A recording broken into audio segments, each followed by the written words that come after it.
ओम नमो भगवते वासुदेवाय।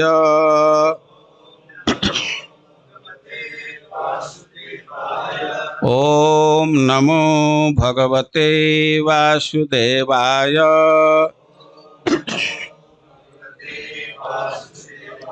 ओम नमो भगवते वासुदेवाय।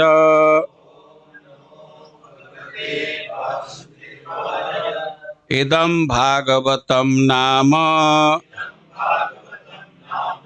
पुराणं ब्रह्म संहितं उत्तमश्लोकचरितं चकार भगवान् ऋषिः निःश्रेयसाय लोकस्य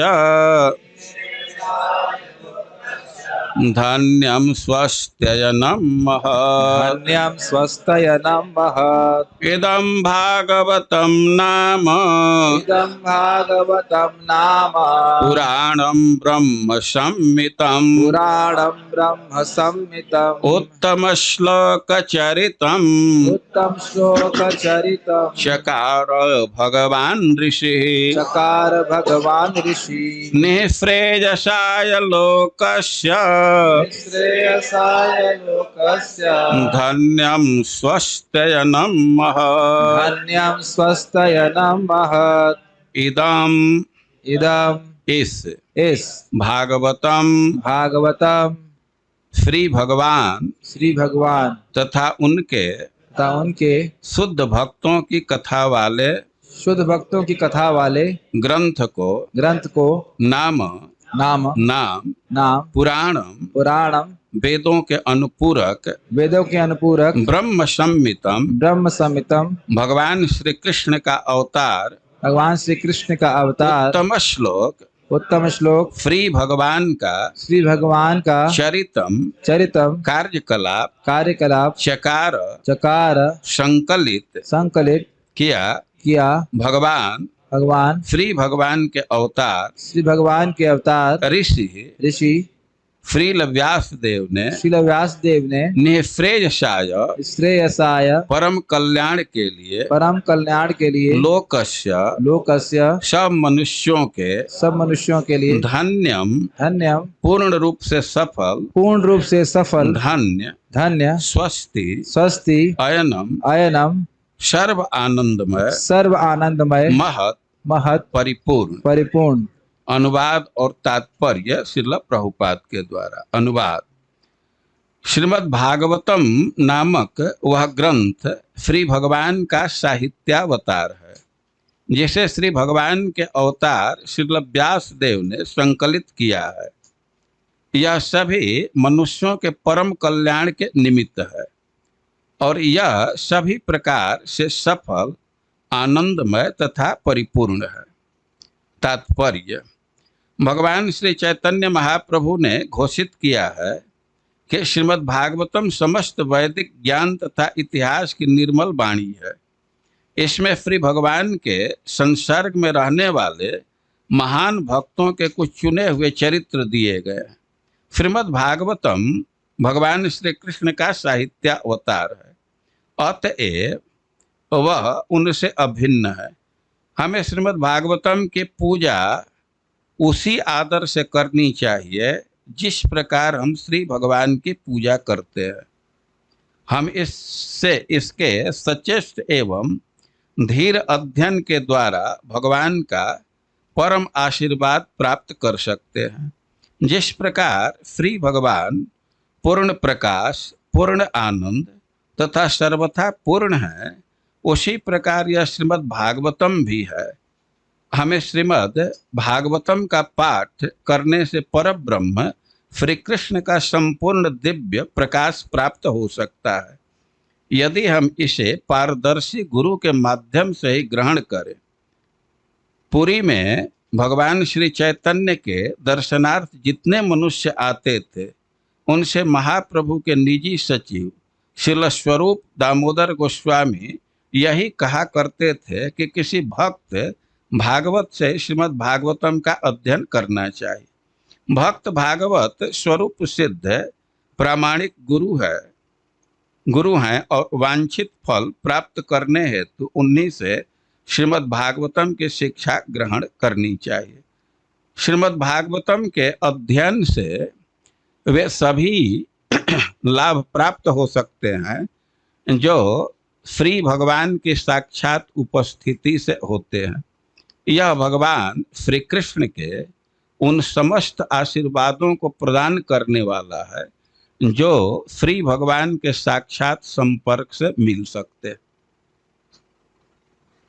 सुन लिए ना तात्पर्य।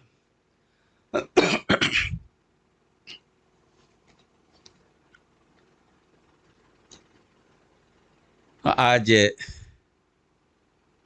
कई एक ग्रुप मिल करके एक विशेष आयोजन का प्रारंभ कर रहा है। हम लोग तो जहाँ बैठे हैं तो सामान्य बात है, थोड़ा सा टाइम का 10-20 मिनट अंतर हो गया है, आधा घंटा का अंतर हो गया है, लेकिन सच्चाई यह है कि राधा रास बिहारी मंदिर का एक फार्म है और वहाँ के एक भक्त हैं राधिका कन्हाई। वे इस कार्यक्रम का संयोजन किए हैं। उनकी इच्छा थी कि नृसिंह जयंती के अवसर पर कुछ विशेष क्लास हो, लेकिन उनके ग्रुप के कुछ परिवार हैं, खास करके राठी परिवार या सुनील हैं, तो उन लोगों की इच्छा थी कि 7-8 दिन का भागवत हो। अब वो 3 दिन उधर से और 6-7 दिन इधर से, तो 9 दिन का एक तरह से आयोजन है। तो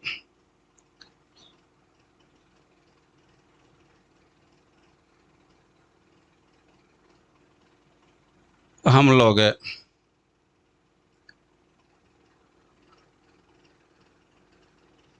श्रीमद् भागवतम के विषय में कुछ अध्ययन करेंगे और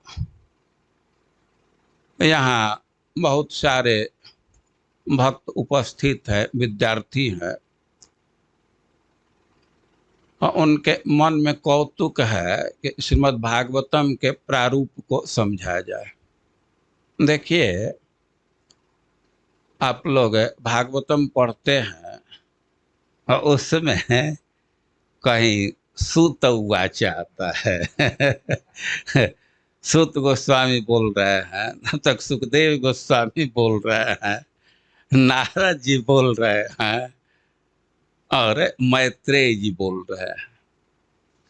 और सबसे पहले इस बात को समझना चाहिए कि भागवत का प्रवचन कई एक जगह हुआ। हम लोगों के समक्ष जो भागवतम उपस्थित है, हम लोग जिस भागवत को पढ़ रहे हैं, यह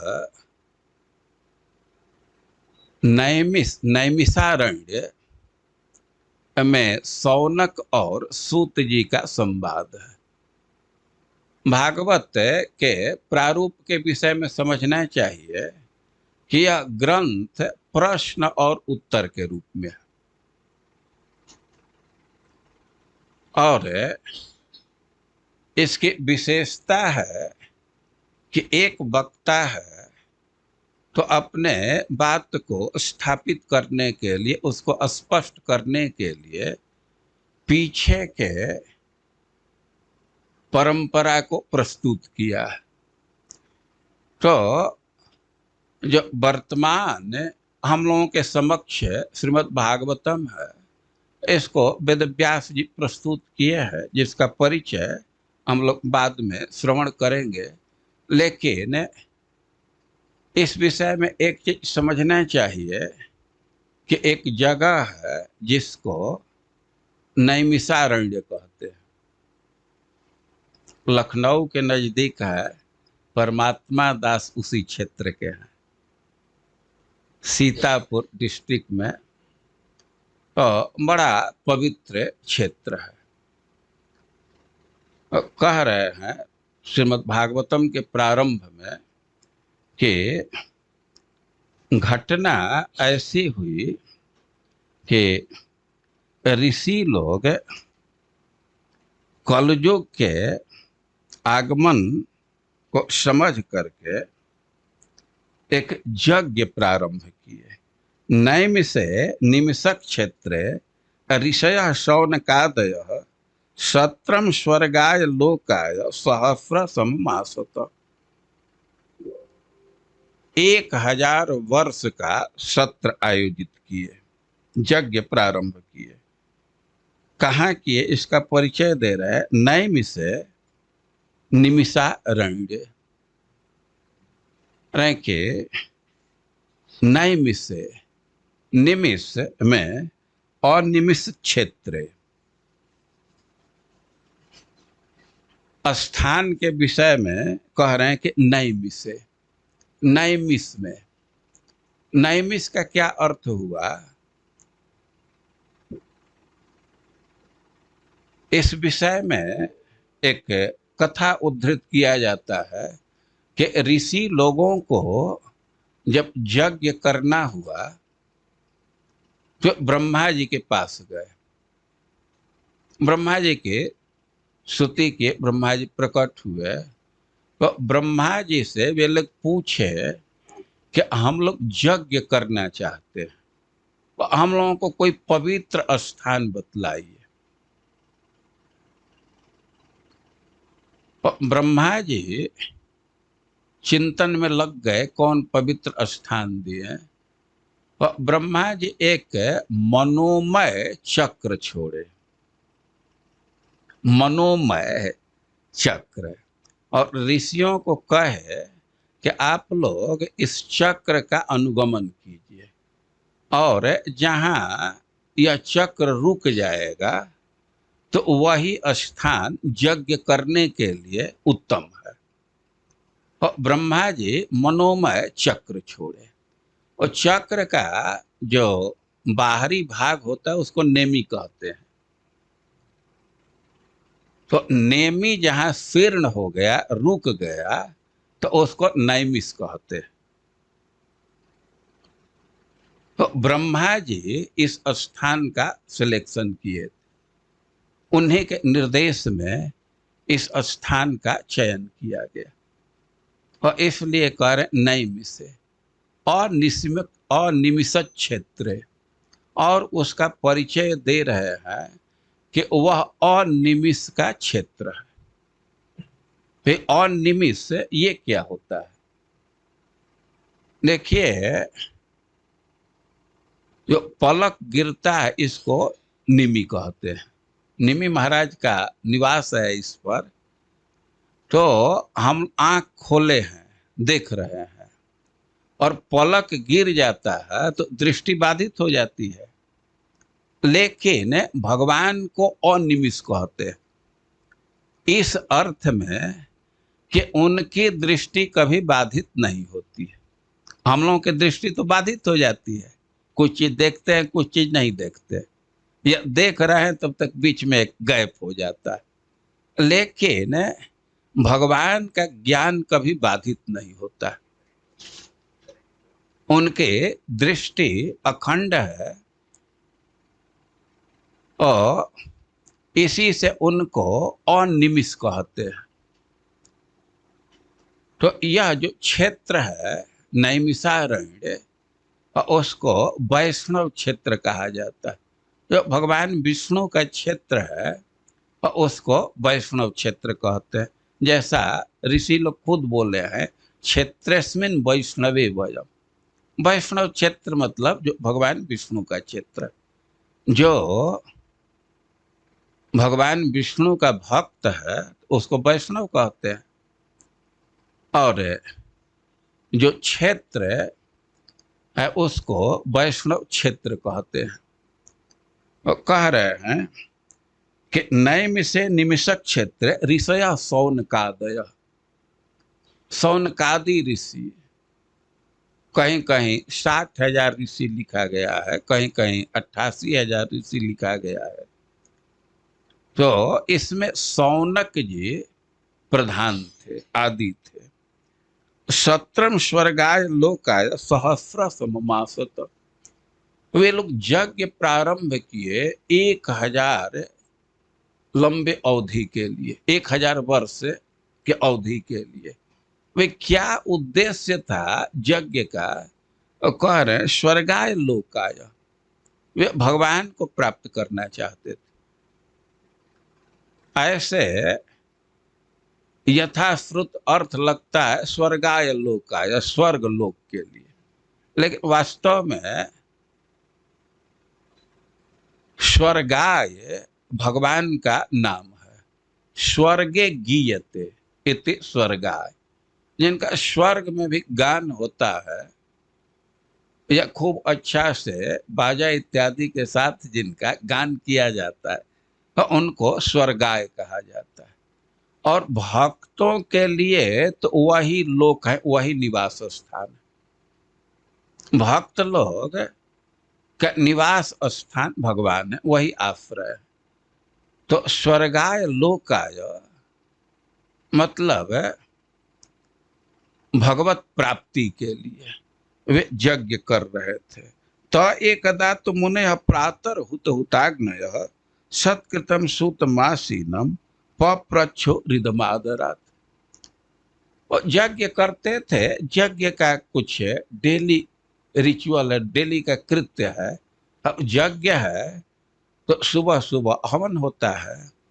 तो कह रहे हैं कि तो एकदा मुने प्रातर हुत हुताग्नय, सुबह के समय वे आहुति दे चुके थे। तो यज्ञ में जो आहुति देना होता है उसको संपादित कर चुके थे, और तब तक वहां सूत गोस्वामी आ गए। तो सत्कृतम सूत मासीनम पप्रचुरदमादरात। अब सूत गोस्वामी को देखे ऋषि लोग तो बड़े ही प्रसन्न हुए, उनको आसन दिए, सत्कार किए और सुखपूर्वक बैठ गए। तो उनसे प्रश्न करने लगे, कहने लगे कि त्वया खलु पुराणानि सेतिहासानि चानघ आख्यातान्यप्यधीतानि धर्मशास्त्राणि यान्युत। कह रहे हैं कि जो भी धर्म शास्त्र है या इतिहास है, पुराण है, तो आप सबका अध्ययन किए, और केवल अध्ययन ही नहीं किए हैं, उसका अध्यापन भी किए। देखिए, अध्ययन करने और अध्यापन करने में अंतर हो जाता है। जब अध्यापन करना होता है तब तो पता चलता है कि कितना हम समझे हैं, और अब दूसरे को जब समझाना होता है तब विषय में हमारी दृष्टि पहुंचती है, उसको ठीक ठीक समझ पाते। और सूत गोस्वामी के लिए कह रहे हैं कि आप सब पढ़े भी हैं और पढ़ाए भी हैं। कह रहे हैं कि जो वेद वेत्ताओं में व्यास देव सबसे श्रेष्ठ हैं, तो जो व्यास देव को ज्ञान है वह सब ज्ञान आपको है। और भी जो ऋषि हैं, चाहे वो निर्गुण ब्रह्म के उपासक हों, सगुण ब्रह्म के उपासक हों, तो जो भी उनके पास ज्ञान है तो सारा ज्ञान आपको है। भाई कैसे सब ज्ञान हो गया? तो बेथ तुम सौम्य तत्सर्वम तत्वतस्तदनुग्रहात्, उनके कृपा से आप सब कुछ जान गए। सूत गोस्वामी कई एक लोगों से अध्ययन किए और उनका व्यवहार बहुत मधुर था। देखिए, किसी के पास जाते हैं अध्ययन करने के लिए तो व्यवहार का बहुत अंतर हो जाता है। सिद्धांत दे रहे हैं कि ब्रूयु स्निग्धस्य शिष्यस्य गुरुवो गुह्यमप्युत। जब कोई स्निग्ध शिष्य होता है तो गुरु उससे खोल करके सब बात बतला देता है। तो सूत गोस्वामी का सत्कार किए और इनसे प्रश्न किए। और श्रीमद् भागवतम के प्रथम अध्याय में 6 प्रश्न है। ऋषियों ने वे 6 प्रश्न पूछे हैं सूत गोस्वामी से। अब 6 प्रश्न क्या क्या हैं, तो इसमें थोड़ा थोड़ा अंतर भी है, लेकिन हम 6 प्रश्न को संक्षेप में कहें तो ऋषि लोग पूछ रहे हैं कि आप तो बहुत बहुत शास्त्र पढ़े हैं और उसमें जो सार वस्तु है उसको बतलाइए। और पुंसाम एकांततः श्रेय, जिससे व्यक्ति का परम मंगल हो, परम कल्याण हो, उसको बतलाइए। और वे कह रहे हैं कि आपको पता है कि भगवान किस उद्देश्य से देवकी के गर्भ से जन्म ग्रहण किए, उसको बतलाइए। और भगवान के कर्म को बतलाइए और भगवान के अवतार लीला का वर्णन कीजिए। और एक प्रश्न कर रहे हैं कि भगवान अवतरित हुए और अपने लीला समापन के अवसर पर अपने श्री विग्रह को लोगों की दृष्टि से ओझल कर लिए, तो धर्म किसके शरण में गया। तो इस तरह वे प्रश्न कर रहे हैं। और प्रश्न पर विचार करें तो उनका प्रश्न है कि बेथ तुम सौम्य तत्सर्वम तत्र तत्रांजसा युष्मन् भवता यद विनिश्चितम पुंसा में कांततः श्रेय तन्न संसत मरहसि। और कह रहे हैं कि यत साधुते यत सारम समुद्धृत मनीषया ब्रूहि न श्रद्धाना नाम जिनात्मा संप्रसिद्धति। 2 प्रश्न है कि आत्मा कैसे सुप्रसन्न होगा और कल्याण का साधन क्या है। तो कल्याण के साधन के विषय में तो कोई एक शास्त्र है, तो उसमें मतभेद हो सकता है, लेकिन जहाँ तक आत्मा की प्रसन्नता की बात है, तब उस विषय में सूत गोस्वामी स्पष्ट शब्दों में कहे कि सवै पुंसम परो धर्मो यतो भक्ति रधोक्षजे अहैतुक्य अप्रतिहता जिनात्मा सुप्रसिद्धति। वे निर्धारित किए कि भक्ति ही एकांतिक श्रेय है, इसी से व्यक्ति प्रसन्न हो सकता है। और भगवान के जो सृष्टि इत्यादि कर्म है उसका भी निरूपण किए। और यह भी संकेत दिए कि भगवान के अवतार का प्रयोजन क्या है। वे संक्षेप में बतलाए कि भावयत्येष सत्वेन, भगवान अवतार ग्रहण करके और सृष्टि का समृद्धि करते हैं, लोगों के भावना को समृद्ध करते, भक्ति को समृद्ध करते हैं। तो इस तरह से ऋषि लोग जो प्रश्न कर रहे हैं, प्रश्न किए हैं, तो उसका उत्तर सूत गोस्वामी दे रहे हैं। और भगवान के अवतार की कथा भी बतलाए और ऋषियों की वे प्रशंसा करने लगे। वे कहने लगे कि आप लोगों का विचार बहुत सुंदर है, क्योंकि कुर्वन्त सर्वात्मक मात्म भावम न यत्र भूयः परिवर्त उग्र अथेह धन्या भगवंत इत्थम। वे उनकी प्रशंसा कर रहे हैं कि आप लोगों का जो प्रश्न है कृष्ण विषयक है, और आप लोग बहुत अच्छा प्रश्न किए।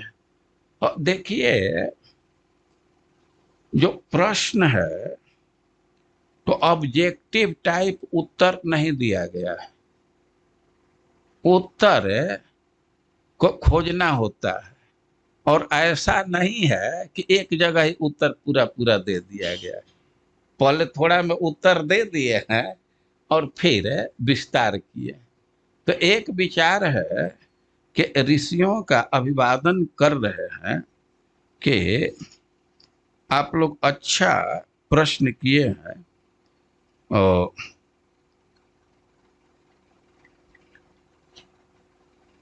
इससे ये ध्वनि है कि जिसके विषय में आप प्रश्न किए हैं तो वही सार वस्तु है। और उन ऋषियों के विषय में कह रहे हैं कि अथेह धन्या भगवंत इत्थम यद वासुदेवे खिललोकनाथे कुर्वन्त सर्वात्मक मात्म भाव। कि आप लोग धन्य है। धन्य का अर्थ है कि जीवन का जो भी पुरुषार्थ है तो वह आप लोगों को प्राप्त हो गया है, क्योंकि यद वासुदेवे खिललोकनाथे कुर्वन्त सर्वात्मक मात्म भाव। क्योंकि आप लोग भगवान कृष्ण में भक्ति कर रहे हैं। ऋषियों का जो प्रश्न है तो उससे सूत गोस्वामी समझ गए कि ऋषियों का मन पूरा पूरा भगवान के तरफ लगा हुआ, भक्ति में वे लीन है। तो कह रहे हैं कि आप लोग सर्वज्ञ हैं, आप जानते हैं, और न यत्र भूयः परिवर्त उग्र। और आप लोगों का जो मनोभाव है, जैसी भावना है, तो उसका परिणाम यह होता है कि व्यक्ति को फिर ये संसार में नहीं आना होता, उग्र यातना नहीं सहना होता है। तो ऐसे ऋषियों के प्रश्न का अभिवादन कर रहे थे या ऋषियों के विषय में कह रहे थे, तो मानो ऋषि लोग कह सकते हैं कि यह सिद्धांत दे रहे हैं कि भक्ति करना ही सबसे श्रेष्ठ है, तो आखिर किस आधार पर कह रहे हैं, आखिर कहां से बोल रहे हैं। तो अब प्रकट प्रश्न तो नहीं है, लेकिन सूत गोस्वामी उनके भावना को समझ गए, हाव भाव से पता चल जाता है।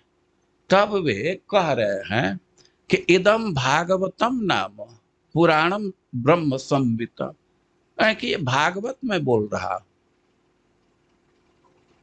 और भागवत का परिचय दे रहे हैं कि यह पुराण है। और इसके विषय में एक चीज और कह रहे हैं कि ब्रह्म संवितम, इदम भागवतम नाम पुराणम ब्रह्म संवितम। देखिए, ये पुराण एक स्ट्रक्चरल आइटम है। ये पुराण की परिभाषा है जब किसी वंश को लेकर के और प्रस्तुतिकरण करते हैं तो उसको पुराण कहते हैं। और बेसिकली श्रीमद् भागवतम पर देखेंगे तो यह भी पुराण के अंतर्गत आ जाता है। पुराण के 5 लक्षण हैं, और इसमें भी आप बेसिकली चलेंगे तो मनु महाराज के वंश को लेकर के चले। तो जो शास्त्रों का बनावट है, स्ट्रक्चर, उसके हिसाब से देखें तो श्रीमद् भागवतम पुराण है, महाभारत इतिहास है, रामायण काव्य है।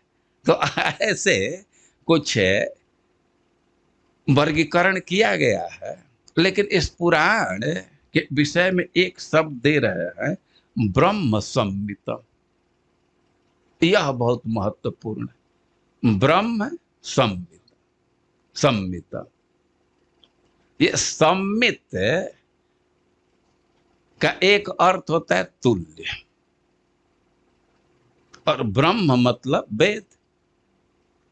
तो ये जो श्रीमद् भागवतम पुराण है, तो ये कैसा है?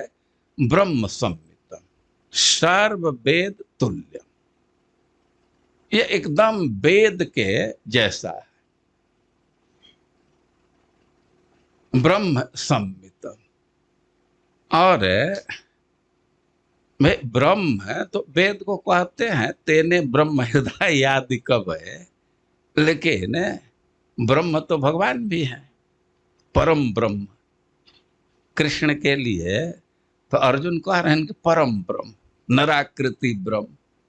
वो नर का आकृति है लेकिन ब्रह्म है, तो कह रहे हैं कि ब्रह्म संहिता। यह जो पुराण है तो एकदम कृष्ण के तुल्य है, कोई भिन्नता नहीं है। और श्रील प्रभुपाद जी इसी पर सब पर पढ़ लिखे, एकदम ब्रह्म का स्वरूप है कृष्ण, और पुराण में कोई भेद नहीं है। इसलिए जैसे कृष्ण की पूजा करते हैं वैसे ही भागवतम की पूजा करना चाहिए। जो लाभ कृष्ण से प्राप्त कर सकते हैं वो सारा लाभ श्रीमद् भागवतम से मिल जाएगा। ये जो भागवतम की पूजा हुई तो सिद्धांत संगत है। देखिए, ये भक्ति का अंग है शास्त्र का पूजा करना, लेकिन शास्त्र का सबसे बड़ी पूजा है उसका श्रवण कीर्तन करना। अलग अलग भगवान के पूजा पद्धति भी थोड़ा भिन्न भिन्न होता है, तो शास्त्र का सबसे बड़ा सम्मान है उसका श्रवण कीर्तन करना, उससे बहुत भारी मंगल होता है। लेकिन केवल इतना ही सम्मान नहीं है, उसको पुष्प अर्पित कर देना, उसको नमस्कार करना या उसका स्पर्श करना, तो यह भी पूजा है, यह भी मंगलप्रद है। कभी कभी भक्त लोग इनवाइट हो जाते हैं, कई के लोग हैं कि ग्रंथ भागवतम सेठ, चैतन्य चरितामृत सेठ ले जा करके घर में रख देते हैं, और कई एक साल बीत गया उसका प्लास्टिक नहीं हटता।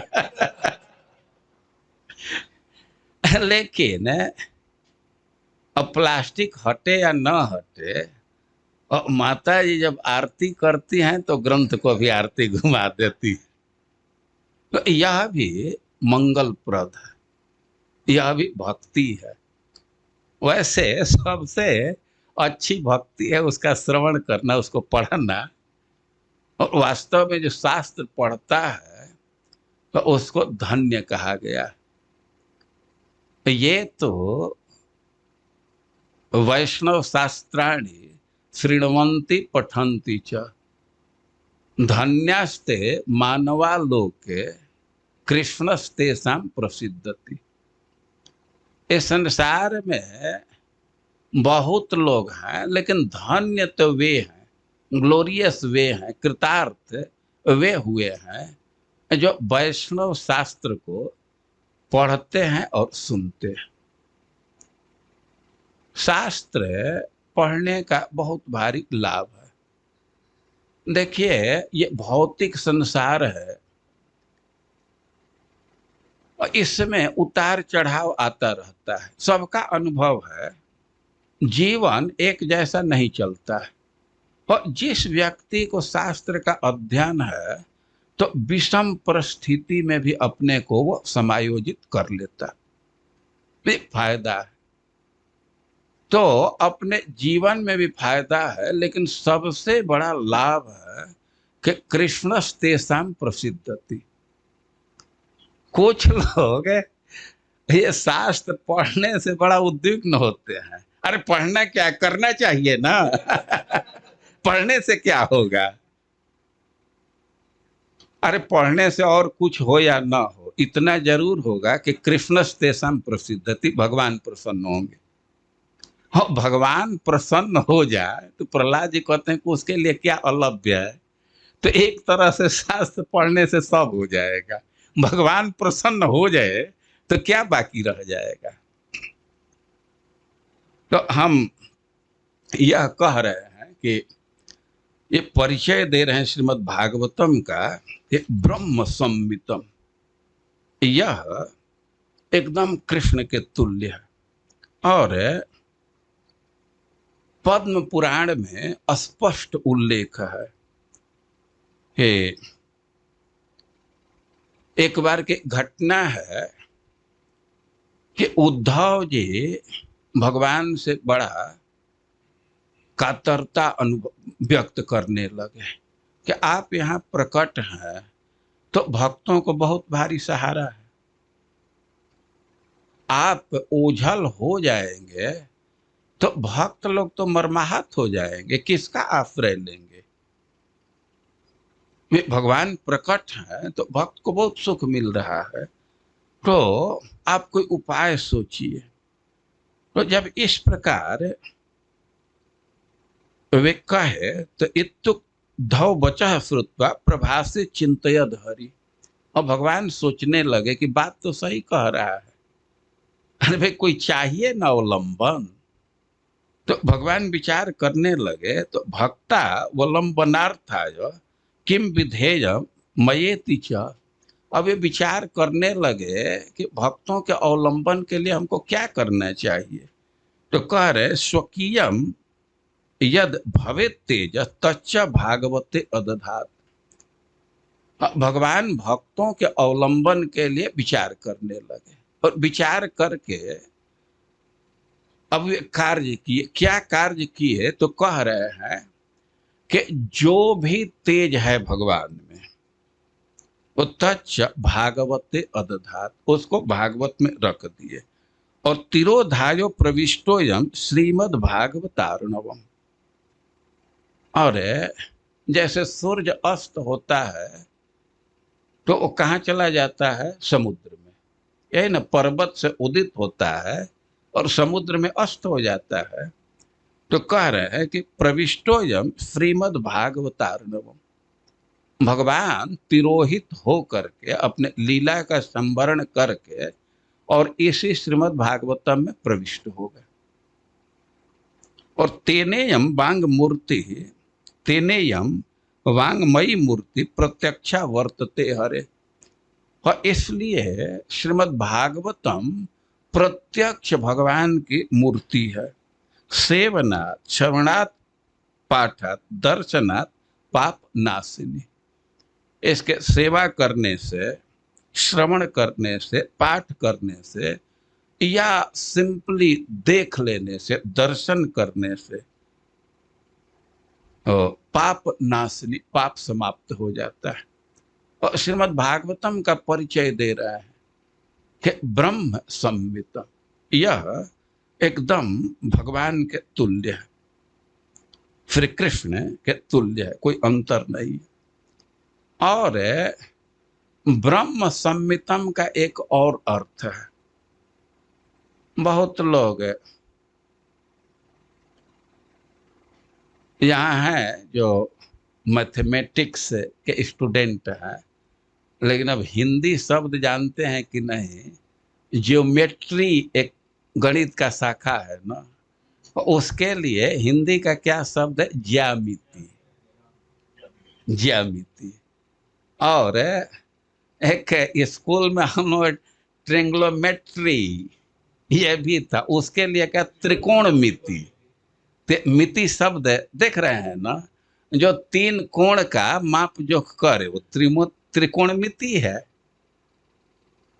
और जो बिंदु रेखा इसका नाप तोल करता है, हिसाब किताब, वो ज्यामिति है।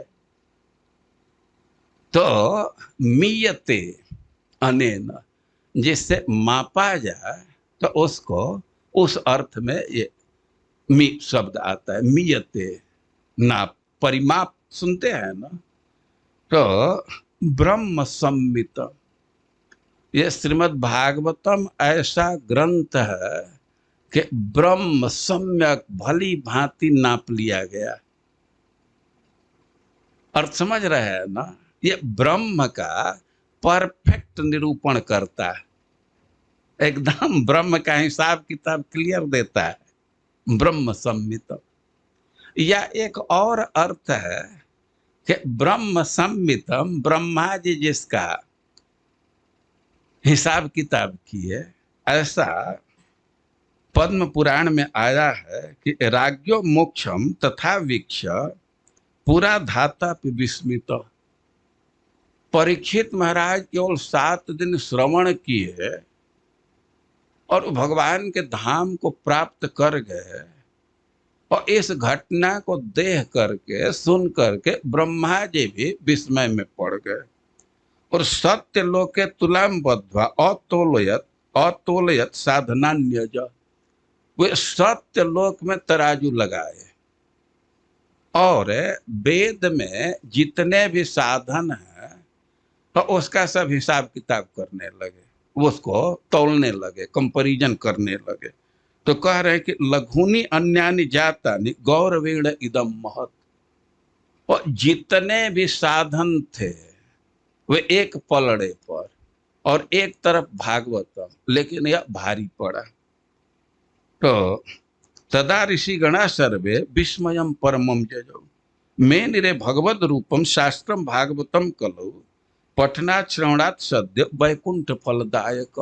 सब लोग ऋषि लोग विस्मय में पड़ गए, और वे सब निर्णय स्थापित किए कि वास्तव में भगवान का स्वरूप है, और जो व्यक्ति इसका श्रवण कीर्तन करता है, पठन पाठन करता है, तो सद्य वैकुंठ फलदायक, उसको अति शीघ्र वैकुंठ की प्राप्ति हो जाती। तो ब्रह्म सम्मितम का अर्थ है कि ब्रह्मणा सम्मितम, ब्रह्मा जी के द्वारा जो तौला गया, नापा गया। तो इस पुराण का परिचय दे रहे हैं कि हम जो भी सिद्धांत बोल रहे हैं वो भागवत है, वो भागवत का परिचय दे रहे हैं कि इदम भागवतम नाम पुराणम ब्रह्म संहितम, और उत्तम श्लोक चरितम। अरे भाई भागवत में है क्या? कह रहे हैं कि उत्तम श्लोक का चरित्र है, उत्तम श्लोक चरितम।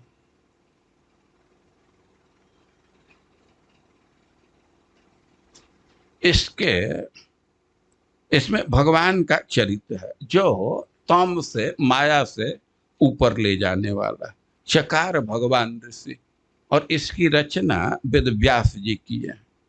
निःश्रेयसाय लोकस्य धन्यम स्वस्तेनम महत् तदिदम ग्राह्यामास सुतम आत्मवतांबरम। और श्रीमद् भागवतम के विषय में कह रहे हैं कि सुखदेव गोस्वामी व्यासदेव इसकी रचना किए और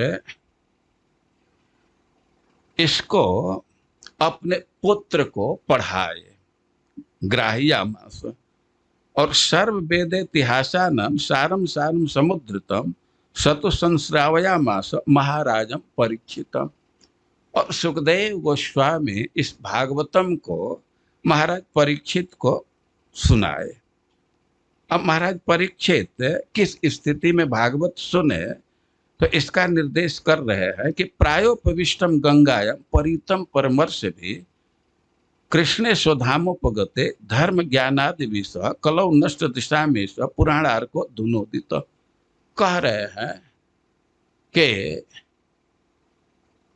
अनशन व्रत ले करके परीक्षित महाराज गंगा जी के तट पर बैठ गए, और परितम परिमर्श भी, अब सब ऋषि लोग वहां जुट गए थे, सबके बीच में थे। तो वही सुखदेव गोस्वामी इस भागवत को परीक्षित महाराज को सुनाए, और भागवत का परिचय दे रहा है कि जब भगवान धर्म ज्ञानादि भी सह, धर्म और ज्ञान के साथ अपने को अंतर्हित कर दिए, अपने धाम को चले गए, तो कलौ नष्ट दिशा में सब पुराणार को धुनोदित। अब भगवान चले गए और लोगों की दृष्टि समाप्त हो गई, ज्ञान खत्म होने लगा, तो पुराण रूप सूर्य उदित हुआ। तो ऐसे जब श्रीमद् भागवतम का परिचय दिए तो एक तो ऋषियों का जो प्रश्न है, छठा प्रश्न, कि भगवान अपने लीला का संवरण किए, अपने लीला को ओझल कर लिए, तो धर्म किसके शरण में गया। तो इसका एक उत्तर भी मिल रहा है। और ज्यों ही अब श्रीमद् भागवतम का परिचय दिए तो ऋषियों के मन में अब श्रीमद् भागवतम के विषय में कौतुक हो गया। कई एक बात के विषय में कौतुक हो गया।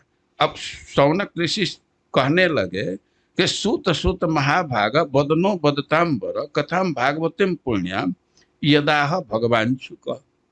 अरे कि उसी कथा को कहिए जो सुखदेव गोस्वामी परीक्षित महाराज को कहे, उसको विस्तार से कहिए। और भी प्रश्न कर रहे हैं कि कस्मिन युगे प्रवृत्तेयम स्थाने वाक्य हेतुना।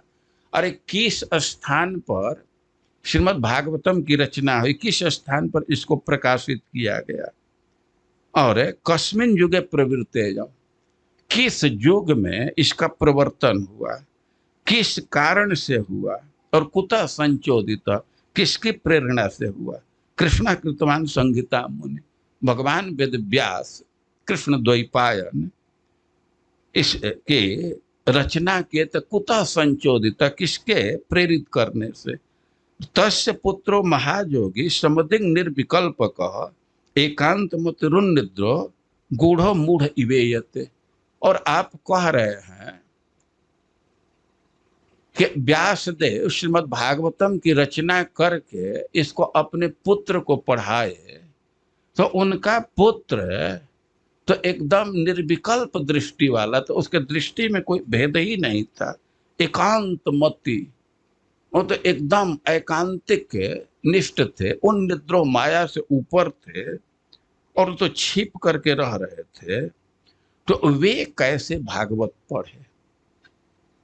सुखदेव गोस्वामी तो एकांत मति थे, बस वे ब्रह्म के चिंतन में, भगवान के चिंतन में ही लगे रहते थे, उनके मति इधर उधर नहीं जाती थी। अरे वे कैसे जानते हैं कि एकांत मति थे। तो एक घटना का उल्लेख कर रहे हैं, एक कह रहे हैं कि वे एकदम एकांत मति थे, घटना से पता चलता है। तो दृष्ट्वा नियांत मिशिमात्मज मप्य नग्नम देव्या हरिया परिदधुर सुतस्य चित्र। एक घटना का उल्लेख कर रहे हैं कि एक तो सुखदेव गोस्वामी जब गर्भ में थे, अपने माँ के गर्भ में थे, तो बाहर ही नहीं आ रहे थे, लेकिन भगवान उनको आश्वासन दिए कि तुम पर माया का प्रभाव नहीं होगा, तो बाहर आए। और बाहर आने पर वे उत्तर के दिशा में निकल गए, अपने घर पर नहीं रुके, पिता के घर पर नहीं रुके। अब तो पिताजी बड़े आशा से पुत्र उत्पन्न किए थे। वेदव्यास जी की स्थिति थी कि कलयुग के लोगों के सुविधा के लिए वेद का विभाजन कर दिए और अलग अलग शिष्यों को वे पढ़ा दिए, लेकिन भागवत किसको प्रदान करे, कोई योग्य शिष्य नहीं दिख रहा था। तो सोचे कि योग्य पुत्र उत्पन्न करके और उसी को भागवत पढ़ाऊंगा। तो इस आशा से वे पुत्र उत्पन्न करना चाहते थे, लेकिन पुत्र जन्म लेते ही घर से निकल गया। वे तो पीछे पीछे जाने लगे उसको पुकारते हुए। तो कह रहे हैं कि दृष्ट्वा नियांत मृषिमात्मज मप्य नग्न। सुखदेव गोस्वामी आगे आगे जा रहे हैं और व्यास जी पीछे पीछे। तब तक एक घटना हो गई। तो घटना इस प्रकार है कि रास्ते में एक सरोवर था, उसमें स्वर्ग की देवियां स्नान कर रही थी और सुखदेव गोस्वामी एकदम सरोवर के नजदीक से गए, लेकिन वे वस्त्र नहीं धारण की, वैसे ही स्नान करती रह गई, जल विहार करती रह गई। अब पीछे से व्यास देव जा रहे हैं, तो व्यास देव अभी दूर थे, अभी एकदम नजदीक नहीं पहुंचे थे, और तब तक स्त्रियां वो अपना कपड़ा पहनने लगी। अब व्यास देव को बहुत भारी आश्चर्य हुआ कि हमारा लड़का जो बिल्कुल किशोरावस्था का है, अब उम्र के दृष्टि से देखा जाए तो 12 वर्ष की अवस्था थी, लेकिन देखने में एकदम 16 वर्ष के लगते थे सुखदेव गोस्वामी। और वे नजदीक से गुजरे और स्त्रियां वैसे ही स्नान करती रह गई, वो जल क्रीड़ा करती रह गई। व्यास देव वो पीछे से जा रहे हैं, अभी दूर हैं, और उधर देख भी नहीं रहे। अब एक बार देख लिए कि उधर स्त्रियां स्नान कर रही हैं, तो अब दोबारा दृष्टि उधर नहीं दे रहे हैं। लेकिन स्त्रियां अब लज्जा के मारे कपड़ा पहनने लगे, तो बहुत भारी कौतुक हो गया व्यासदेव को। वे जा करके पूछे उन स्त्रियों से, देखो हमारा लड़का युवक है और नंगा था, और एकदम सीधे वह गया, और उसको देख करके तुम लोग कपड़ा नहीं पहनी, और मैं बूढ़ा व्यक्ति कपड़ा पहना हूं, और अपना आंख भी दूसरे तरफ रखा हूं, और तुम लोग कपड़ा पहन रही हो, इसके पीछे क्या रहस्य है? तो स्त्रियां साफ साफ शब्दों में कहे, स्पष्ट शब्दों में कहे, देखिए भगवान हम लोगों को ये क्षमता दिए है, हम लोग पुरुष के मनोभाव को समझ जाते। तो आपके जो पुत्र हैं तो विविक्त दृष्टि, उनके दृष्टि से पवित्र है, और स्त्री पुंभिदा न तो सुतस्य, आपके पुत्र में यह वृत्ति ही नहीं है कि यह स्त्री है यह पुरुष है, ऐसा भेद ही नहीं है। हम लोग चल रहे हैं तो इतना भेद है ना कि यह स्त्री है यह पुरुष है, लेकिन आपके पुत्र में यह सब भेद नहीं, आप में यह भेद है, तो इसलिए हम लोग कपड़ा पहन लें। तो सुखदेव गोस्वामी एकांत मति उन्निद्र, एकदम वे ब्रह्म में निष्ठ थे, माया से ऊपर थे, और उनको वे भागवतम पढ़ाई, यह आश्चर्य की बात है। और दूसरी बात यह है कि कथमा लक्ष्यतः पौरे संप्राप्त कुरुजांगला, अरे सुखदेव गोस्वामी आकर परीक्षित महाराज को भागवत पढ़ाए, परीक्षित महाराज को कथा सुनाए, तो पागल जैसा रहते थे, कैसे उनको लोग पहचाने। और तो ऐसे सुखदेव गोस्वामी के विषय में प्रश्न कर रहे हैं, और फिर जो श्रोता है उसके विषय में प्रश्न कर रहे हैं कि कथम वा पांडवेयस्य राजर्षिर मुन्ना सह संवाद संभूतात अत्रैसा शाश्वती श्रुति ने। अभी सुखदेव गोस्वामी के विषय में प्रश्न कर रहे हैं कि वे तो कहीं रुकते नहीं थे, अरे अधिक से अधिक गाय दुहने में जितना समय लगता है उतना ही रुकते थे, वे 7 दिन रुक करके कैसे कथा सुनाए। तो यह बहुत आश्चर्य की बात है। और परीक्षित महाराज के विषय में प्रश्न कर रहे हैं कि अभिमन्यु सुतम सुत प्राहुर भागवतोत्तम, वो परीक्षित महाराज तो भागवतों में श्रेष्ठ है, और तस्य जन्म महाश्चर्यम कर्माणि च गृहीण, उनका जन्म बहुत आश्चर्यपूर्ण है, तो उनके जन्म के विषय में आप बतलाइए। सम्राट कश्यवाहे तो पांडुना मानवर्धन प्रायोपविष्टो गंगायाम अनादृत्या धीराट श्रियम, अरे वे महाराज परीक्षित जो पांडवों के कीर्ति का वर्धन करने वाले थे, तो राज्य का त्याग करके उपवास व्रत लेकर के गंगा जी के तट पर क्यों बैठ गए? वे तो बड़े प्रतापी थे, तो कोई कह सकता है वैराग्य हो गया और जाकर के राज्य का त्याग कर दिए, गंगा जी पर बैठ गए। लेकिन शौनक ऋषि कह रहे हैं कि ना, जो भक्त लोग होते हैं वे दूसरे के लिए जीवन जीते हैं, तो महाराज परीक्षित तो बहुत सारे लोगों को आश्रय देने वाले थे, सुविधा देने वाले थे, तो दूसरे के सुविधा का वो त्याग क्यों कर दिए? क्यों जाकर के गंगा जी के तट पर बैठ गए और कैसे अपने शरीर का त्याग किए? तत्सर्वम न समाचक्षु पृष्ठो यदि किंचन, नहीं कि सब बात हमको बतलाई है।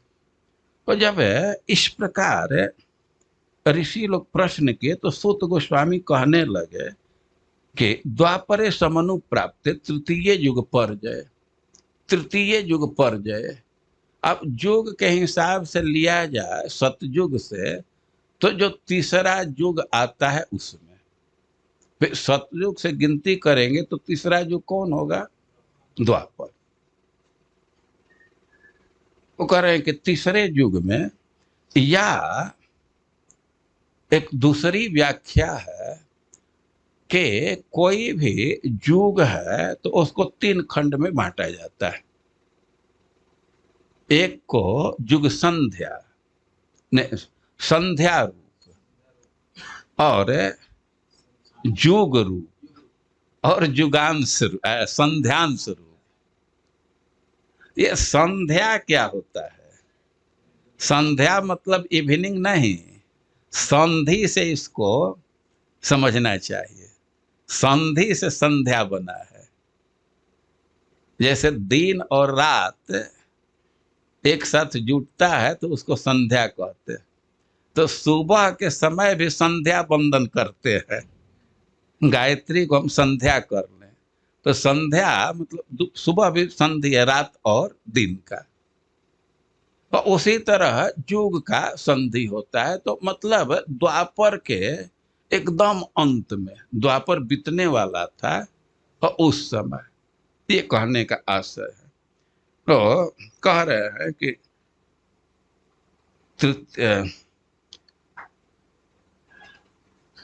युग पर जय, उस समय व्यासदेव अवतरित हुए और उनके जन्म का भी उल्लेख कर रहे हैं, वासव्याम कलयाहरे।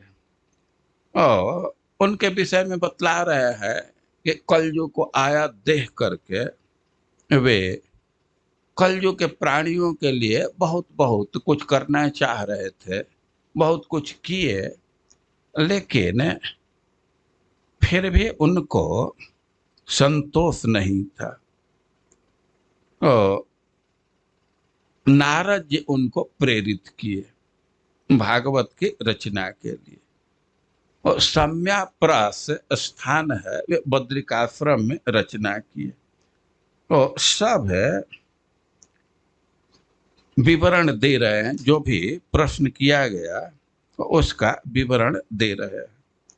और अब उसी क्रम में वे कह रहे हैं कि वे सम्याप्रास में रचना किए, अपने मन को समाहित किए और सब चीज का ज्ञान हो गया। और ससंहिताम भागवतीम कृत्वानुक्रम्यचात्मजम सुखम अध्यापयामास। तो श्रीमद् भागवतम की रचना किए, उसका संशोधन किए और अपने पुत्र को इसका अध्यापन किए, इसको पढ़ाए। निवृत्ति निरतम मुनि।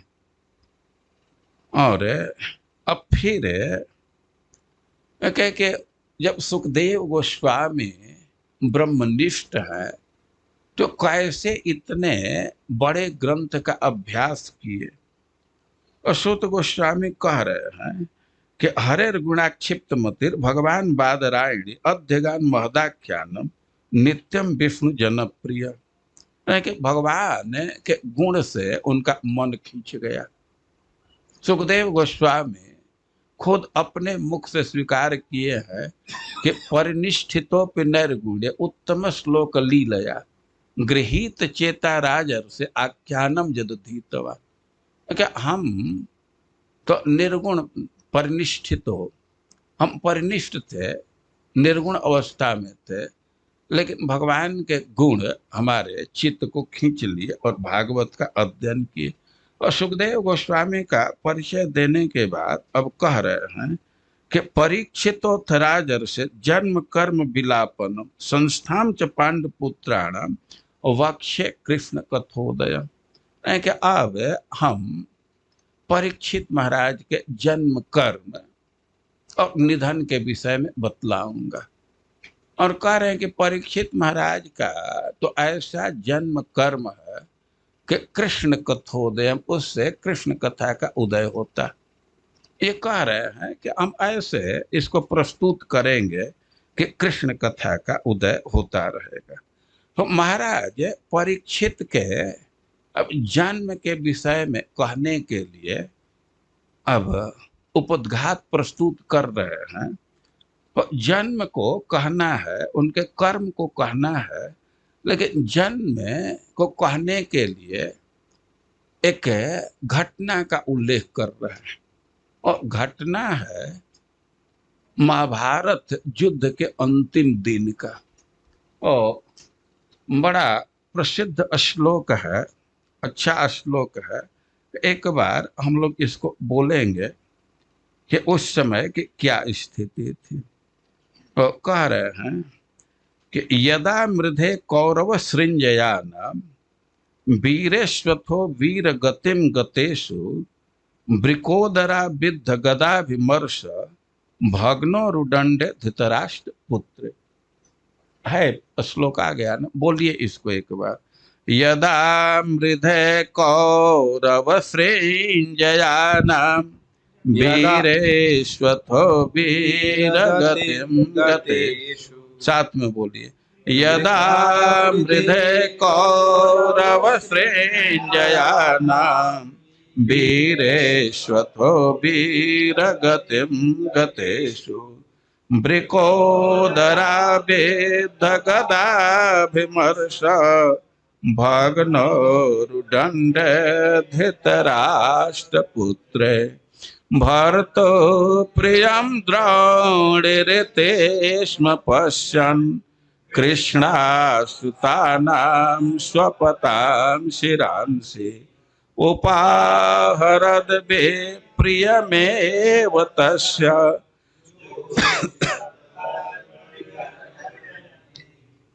यदा मृधे कौरव सृंजयाना। कह रहे हैं कि कौरव और सृंजी वंशियों के युद्ध में, अरे कौरव और पांडव का युद्ध हुआ था। तो सृंजी क्यों कह रहे हैं? क्योंकि जो पांडवों के सेनापति थे धृष्टद्युम्न, तो वे सृंजियन वंश के थे। तो उनके वंश धृष्टद्युम्न के लिए उनके वंश का निर्देश कर रहे हैं।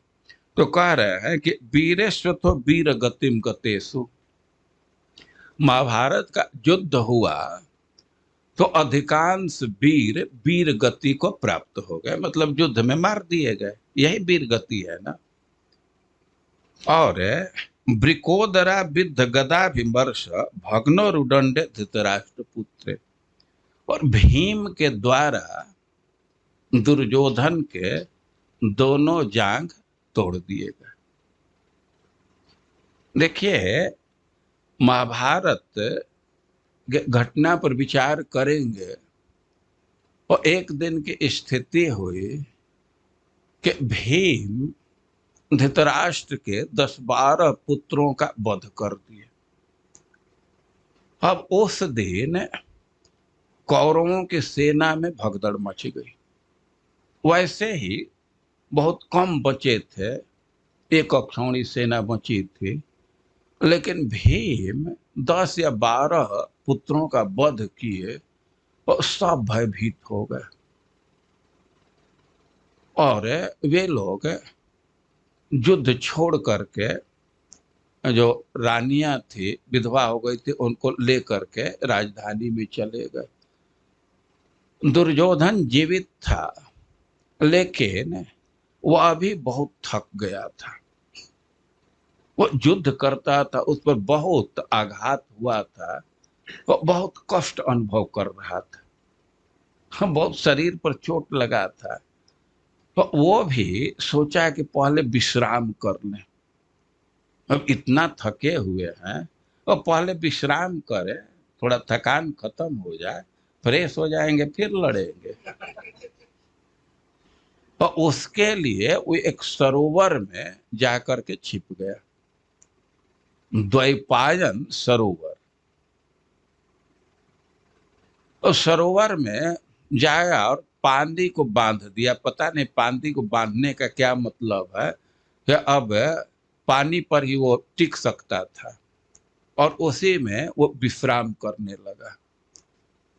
अब इधर पांडव लोग सोच रहे थे कि अभी अवसर है, अब तो हम लोग एकदम विजय के नजदीक आ गए हैं, तो अब दुर्योधन का वध करके और विजय प्राप्ति कर लेना चाहिए। लेकिन दुर्योधन को खोजने लगे तो पता ही नहीं चल रहा था कहाँ है। वो लोग इधर उधर खोज रहे थे, कुछ पता नहीं चल रहा था। और उधर कौरव पक्ष के भी कुछ योद्धा बचे हुए थे, खास करके अश्वत्थामा और कृतवर्मा और कृपाचार्य। तो ये लोग पता करते करते वहां चले गए। ये लोग जा रहे थे तो रास्ते में कुछ कौरव पक्ष के सैनिक मिले, तो वो लोग बतला दिए कि दुर्योधन उधर जाकर के विश्राम कर रहे हैं। तो ये लोग वहां पहुंचे कि कुछ भाई आगे का रणनीति तैयार किया जाए। तो गए, दुर्योधन से मिले, और दुर्योधन कहे कि देखिए, इस समय हमको विश्राम करने दीजिए, अब हम कुछ दूसरा नहीं चाहते हैं, बहुत थकान अनुभव कर रहे हैं, चोट है शरीर में, हम थोड़ा ठीक हो जाए, इसके बाद कुछ करेंगे। तो ये लोग आपस में बात कर रहे थे, और तब तक पानी पीने के लिए पानी खोजते खोजते कुछ व्याध वहां चले गए, बहेलिया चले गए। और उसमें कुछ बहेलिया थे कि वे भीम को बहुत प्यार करते थे, भीम से दोस्ती थी। ये पांडव लोग तो खोज ही रहे थे कि कहाँ है, कहीं पता ही नहीं चल रहा है। तो बहेलिया रास्ते में मिल गए, तो वे भीम को बतलाए कि दुर्योधन उधर है। वो लोग बहेलिया लोग बात करते हुए सुन लिए थे, और बहेलियों को आते हुए देख करके ये कृतवर्मा और अश्वत्थामा तो वहां से चल दिए कि कोई जान न जाए।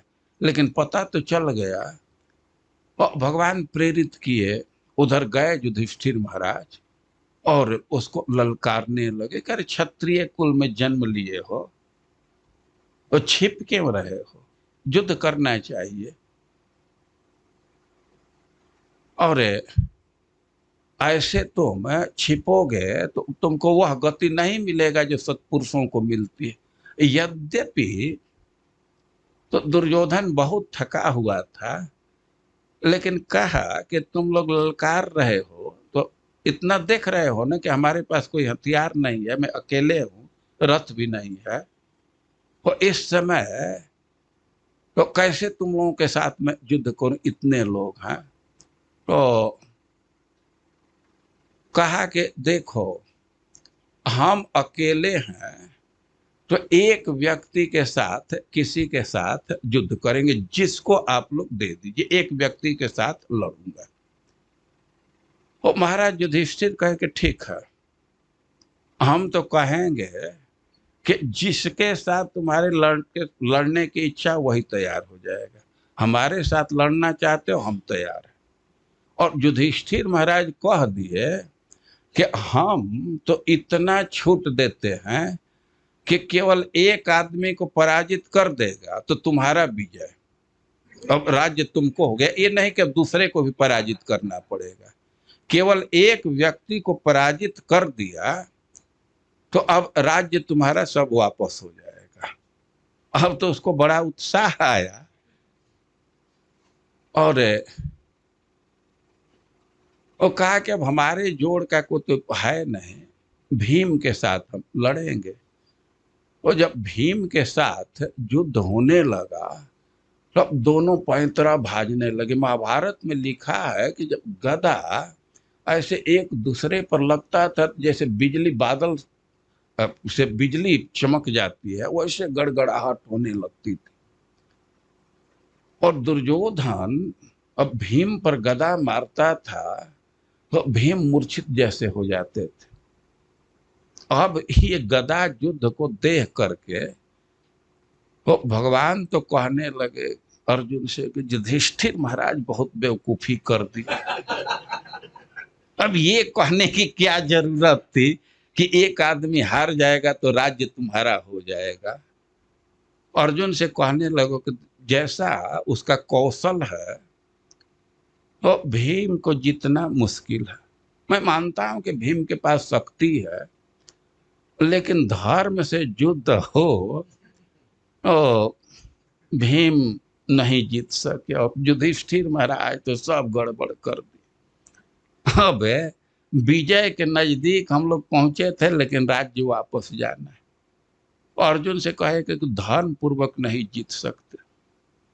अब अर्जुन तो भगवान की बात को समझ गए और ऐसे देखते देखते अपना जान ठोकने लगे। दुर्योधन भी देख लिया, वो भी समझ रहा था कि अब कुछ छल होगा।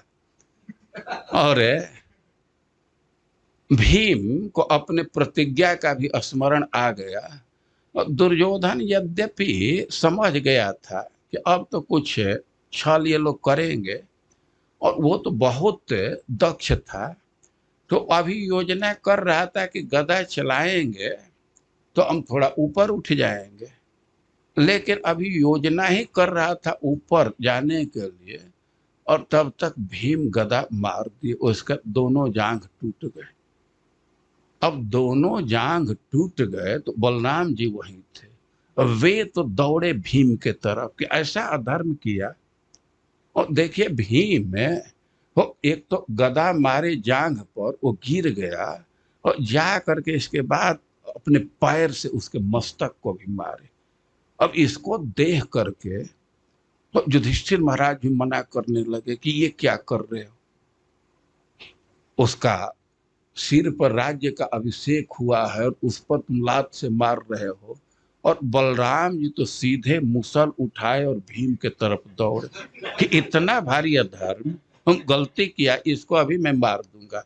भगवान पकड़ लिए बलराम जी को, कह रहे भैया थोड़ा विचार कीजिए, भीम अधर्म नहीं किया है, वो क्षत्रिय है, वो अपने प्रतिज्ञा की रक्षा किया है। वो तो प्रतिज्ञा किया था, आपको याद है ना।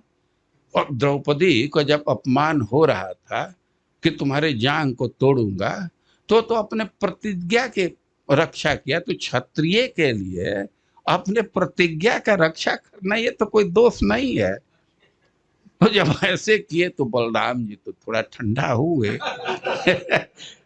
लेकिन महाराज युधिष्ठिर अभी भी चिंतित हैं, और कृष्ण को कहे कि जा करके गांधारी को समझाइए, नहीं तो साप दे देगी, सब लोग जल जाएंगे।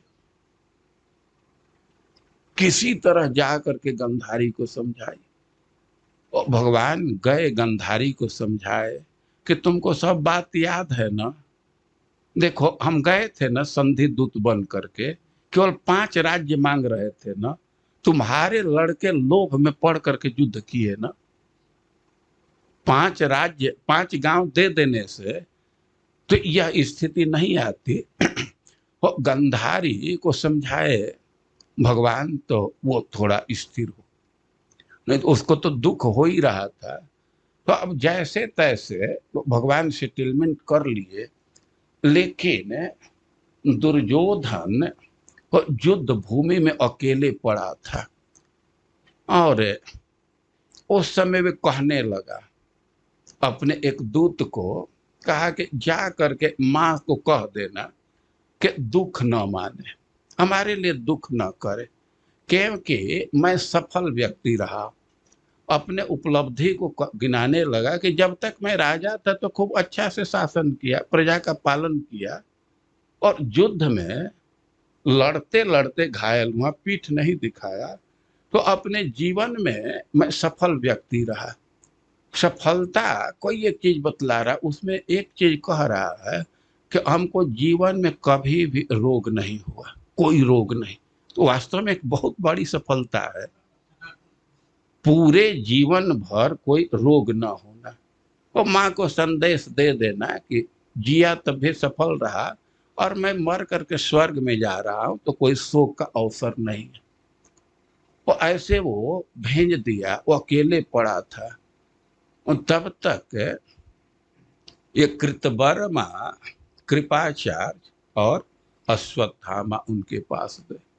अश्वत्थामा जब देखा दुर्योधन की स्थिति को, तो बड़ा दुख में पड़ा और बहुत लंबा चौड़ा प्रवचन करने लगा कि आज हम समझ गए कि काल का क्या प्रभाव। जो आप 11 अक्षौणी सेना के नायक थे, राजा थे, आज कोई साथ में नहीं। और ऐसे कह रहा था और कहने लगा कि हम आपका क्या हित कर सकते हैं। और अपने से कहा कि देखिए, आप का तो मृत्यु निश्चित है, लेकिन उसके पहले मैं पांडवों का सिर काट करके लाऊंगा, जिसे आप सुख पूर्वक इस शरीर का त्याग करेंगे। एक सुख में सुख पूर्वक मृत्यु होगी। तो जब इतना सुना दुर्योधन कि पांडवों का मस्तक काट करके, तो बड़ा खुश हो गया। और उसी समय कहा, कृपाचार्य इसको सेनापति के पद पर अभी अभिषिक्त कीजिए। कृपाचार्य वहां थे, तो अब संकल्प इत्यादि करके उसको सेनापति बना दिए। अब सेनापति बन गया, तो अब वो विचार करने लगे कि क्या करना चाहिए।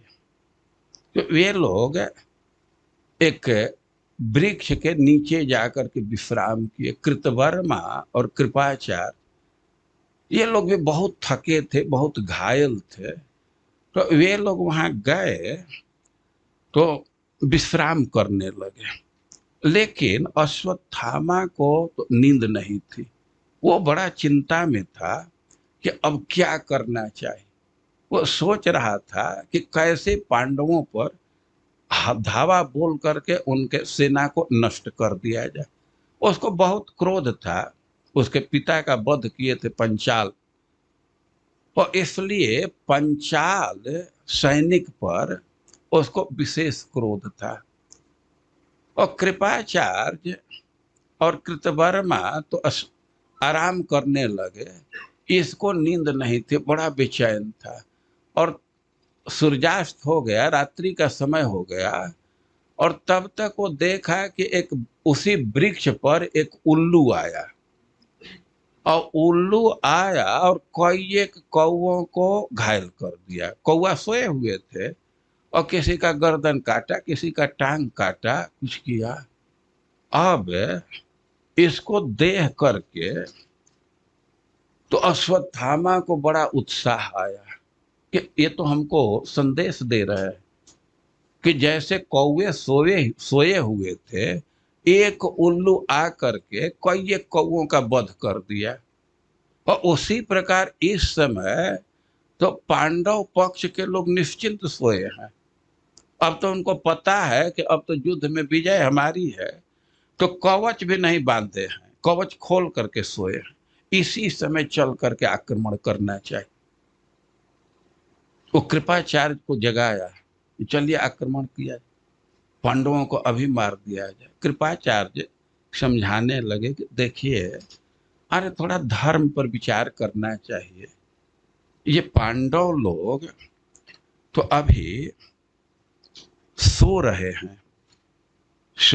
हैं, तो आप कैसे उनको मारेंगे, अभी थोड़ा विश्राम कर लीजिए। कृपाचार्य प्रवचन करने लगे कि देखिए, दैव और पुरुषार्थ दोनों के मेल से कुछ होता है, केवल पुरुषार्थ से नहीं कुछ होता है, और दैव के बल पर भी नहीं छोड़ देना चाहिए। लेकिन अभी हम लोग इतने थके हैं कि जरूरत यह है कि हम लोग पहले विश्राम कर लें, और सुबह के समय हम लोग मंत्रणा करेंगे, विचार करेंगे। कृपाचार्य कहने लगे कि देखिए, जब अपनी बुद्धि नहीं काम करती है, कोई निर्णय नहीं ले पाते हैं, तो अपने सुहृद से मंत्रणा करनी चाहिए तो हम लोग व्यासदेव से या विदुर जी से या दूसरे से कुछ मंत्रणा करेंगे। आप पहले विश्राम कीजिए। अश्वत्थामा कहने लगा, विश्राम करने की बात कह रहे हैं। आप नहीं जानते हैं कि जो पुरुष दुखी है उसको नींद नहीं लगती है, जो पुरुष क्रोध में है उसको नींद नहीं लगती है, या जो व्यक्ति किसी अर्थ के चिंतन में है, कुछ जुगाड़ है, जुटाने के फेरे में है, चिंता में, तो उसको नींद नहीं लगती। और हमको तो ये सब चीज है, कैसे नींद आ जाएगी? देखिए, अब आप लोगों को सोना हो सोइए, हम तो अभी रात्रि को ही जाएंगे, पांडवों के सेना पर आक्रमण करेंगे। और उस दिन की घटना थी कि पांडव पक्ष के लोग तो बहुत प्रसन्न थे कि अब तो विजय प्राप्त ही हो गया, लेकिन भगवान पांडवों को कहे कि हम लोग थोड़ा दूर सोएंगे। तो भगवान पांडवों को लेकर के एक नदी के किनारे सो गए थे, ओघवती नदी का नाम। और ये अश्वत्थामा तो अब बहुत उद्यत हो गया। कृपाचार्य उसको समझाने लगे कि देखिए, अब मूर्खता नहीं करनी चाहिए। वे सिद्धांत देने लगे कि मूर्ख योद्धा बहुत समय तक पंडितों की सेवा में रहने पर भी धर्म का रहस्य नहीं जान सकता। एक उदाहरण दे रहा है कि जैसे कलचुल है तो दाल में ही रहता है, लेकिन दाल का तो टेस्ट उसको नहीं मिलता है। तो उसी तरह व्यक्ति मूर्ख है, जो योद्धा है तो भले सत्पुरुषों के संग में हो, लेकिन उसको धर्म का ज्ञान नहीं होता है। और बुद्धिमान पुरुष एक मुहूर्त में भी पंडितों के पास रहकर तत्काल धर्म को पहचान लेता है। बुद्धिमान व्यक्ति थोड़े समय में धर्म के सिद्धांत को जान जाए। उदाहरण दे रहा है कि जैसे जीभ के संपर्क में दाल आने पर उसका स्वाद जान जाती है जीवा। तो कि थोड़ा विचार कीजिए कि इस समय कह रहे हैं रात्रि के समय आक्रमण करने का सिद्धांत जानना चाहिए कि जो व्यक्ति सोया हुआ है तो उस पर आक्रमण नहीं करना होता है, जो शस्त्र रख दिया है उस पर आक्रमण नहीं करना होता है, जो रथ और घोड़ा खोल दिया है तो उस पर आक्रमण नहीं करना है, या इतना कह दिया कि मैं आपका हूं तो उस पर आक्रमण नहीं करना होता है, जो शरणागत है तो उस पर आक्रमण नहीं करना होता है, और जिनके बाल खुले हुए हैं तो उस पर आक्रमण नहीं करना होता है, जिसके वाहन नष्ट हो गए हैं तो उस पर आक्रमण नहीं करना होता है। तो थोड़ा विचार कीजिए कि पांडव की सेना तो इस समय निश्चिंत सोई हुई है, तो इस समय आक्रमण करना तो धर्म के विपरीत होगा। तो द्रोणाचार्य उन्हें अश्वत्थामा कहता है धर्म की बात कर रहे हैं, वो लोग धर्म छोड़े हैं? कोई अधर्म छोड़े हैं? वे धर्म पर हैं। हमारे पिताजी का वध किए तो वे शस्त्र हाथ में लिए थे, वे तो शस्त्र नहीं लिए थे, उनका वध किए।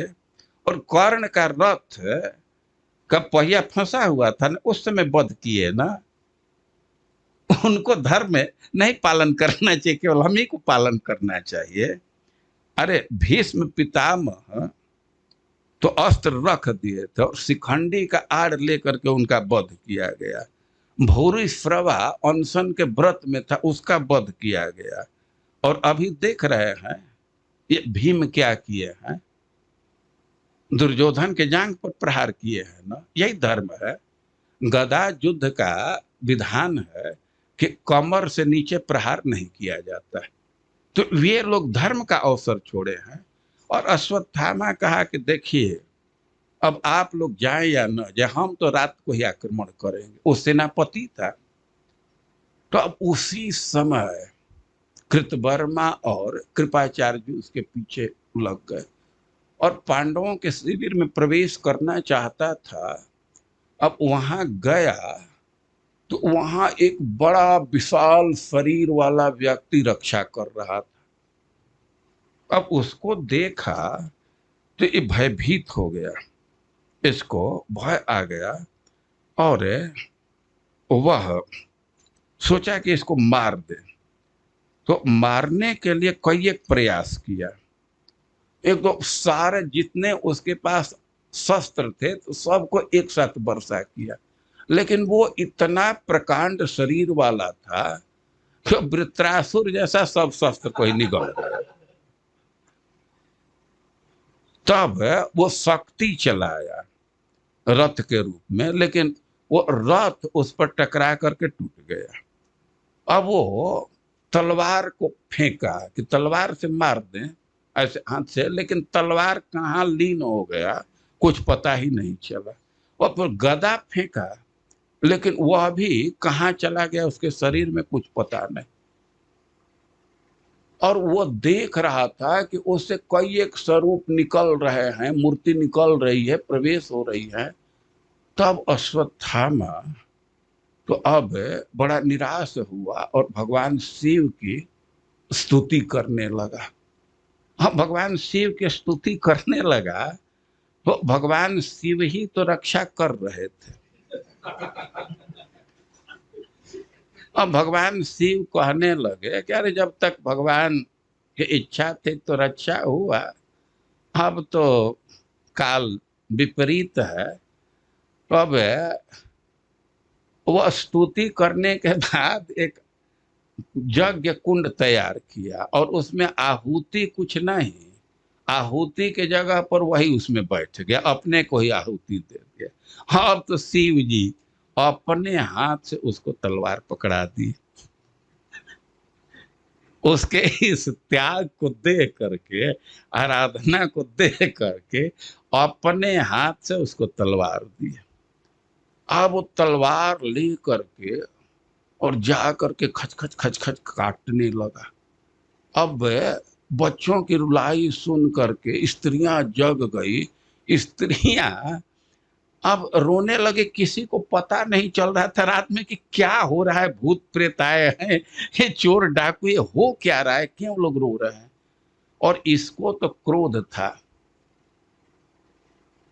खास करके जो पंचाल की सेना थी, तो वे धृष्टद्युम्न वध किए थे उसके पिता का, उधर जा करके सबको काटने लगा। द्रौपदी के 5 पुत्रों को काट दिया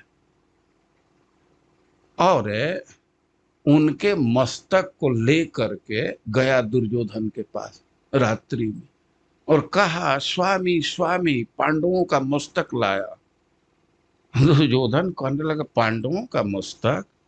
और कृष्ण उस समय कहाँ थे?